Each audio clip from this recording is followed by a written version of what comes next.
নমস্কার, আমি অ্যাস্ট্রোলজার শ্রীময়ী সায়নী। আপনাদের এই সকলকে আগমনী জ্যোতিষ কথায় স্বাগত।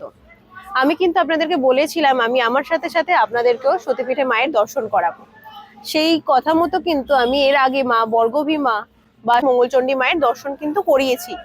বলেছি সেখানে মায়ের কোন অঙ্গ পড়েছিল সতী মায়ের বা তার কি মাহাত্ম্য।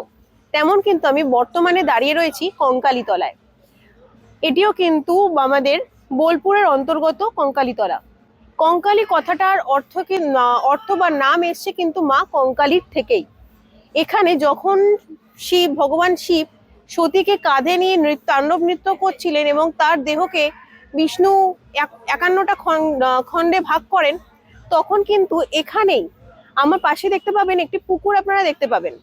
এখানেই কিন্তু মায়ের কঙ্কাল অর্থাৎ কোমর বন্ধন পোর্শন, আমাদের যে কোমর পোর্শন সেটা কিন্তু মায়ের এখানে এসে পড়েছিল। তো এখনো কিন্তু এই শিলামূর্তিটি রয়েছে, তবে কিন্তু তা রয়েছে জলের নিচে। মেয়েদের কোমর পোর্শন এটা কিন্তু একটু লাজুক জায়গা, যার জন্য ভগবান শিব কিন্তু নিজেই এই স্থানটিকে জলে পরিপূর্ণ করে দিয়েছিলেন। কথিত আছে যখন উনি তাণ্ডব করছিলেন সমস্ত কাঁধে ওনার ছিলেন শুধু কোমরটুকু, আর পুরো শরীর যখন ছিন্ন বিচ্ছিন্ন হয়ে যায় সতীর, তখন উনি আর কোমরটাকে না রেখে কোমরটাকে এখানে নামিয়ে দিয়েছিলেন এবং জলে জায়গাটাকে পরিপূর্ণ করে দিয়েছিলেন, যাতে যখন তখন কেউ এসে মায়ের কোমরের পার্ট যাতে না দেখতে পায়। সেই জন্য কিন্তু এখানে পুকুর দেখা যায়। এবার এই পুকুরের বিশেষত্ব হচ্ছে, তাহলে কি মায়ের শিলার পুজো হয় না এখানে, বা মায়ের শিলা কি কেউ দেখতে পায়নি? না, সেটা কিন্তু নয়।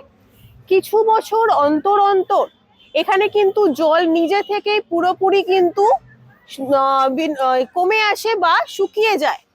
মায়ের শিলা কিন্তু নিচ থেকে ওপরে উঠে আসে বা শিলা মূর্তি কিন্তু তখন দেখা যায়। তাতেই কিন্তু এখানে যিনি পুরোহিত রয়েছেন ওনারা কিন্তু সুন্দরভাবে তাকে পরিষ্কার করে সেই শিলাকে পুজো করেন। মায়ের পুরো পুজো হয় এখানে এবং একটা টাইমের পর কিন্তু পুনরায় নিজের থেকেই কিন্তু জল ভরতে শুরু করে এবং এই জায়গা কিন্তু পুনরায় পুকুরে পরিণত হয়। আশা করি আমি আপনাদেরকে মা কঙ্কালীর কি সতীপীঠের এখানে কি অংশ পড়েছিল বা কি বৃত্তান্ত সেটা বোঝাতে পারলাম। এবার একটা কথা বলি, যাদের ধরুন কোমরবর্ষণে কোনো রোগ আছে বা যেসব মেয়েদের সন্তান ক্ষেত্রে কোমরের জোর থাকছে না বা দেখা যাচ্ছে যে ডাক্তার বলছে যে তোমার সন্তান হোল্ড হবে না, তোমার জরায়ু দুর্বল, তোমার হোল্ড করার ক্ষমতা নেই, তারা কিন্তু মা কঙ্কালীকে এসে অতি অবশ্যই কিন্তু পুজো দিন। তাদের ক্ষেত্রে কিন্তু বিশালভাবে উপকার পাবেন।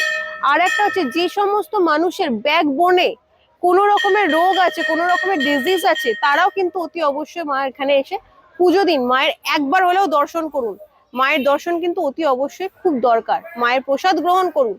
দেখুন, মাকে সঠিকভাবে জানিয়ে যদি আপনার মায়ের প্রসাদ গ্রহণ করেন, আপনাদের কিন্তু এই রোগগুলো সুস্থ হবে। যাদের হাতে একদম আর্থিক সবলতা থাকছে না, যতই আর অর্থ ইনকাম করুন না কেন, কোনো না কোনো খরচা হয়ে যায়, তারাও কিন্তু একবার এসে মাকে জানান সমস্যা, আপনার কিন্তু এই সমস্যার সমাধান হবেই। চলুন এবার আপনাদেরকে দেখিয়ে নিয়ে আসি মন্দির চত্বর।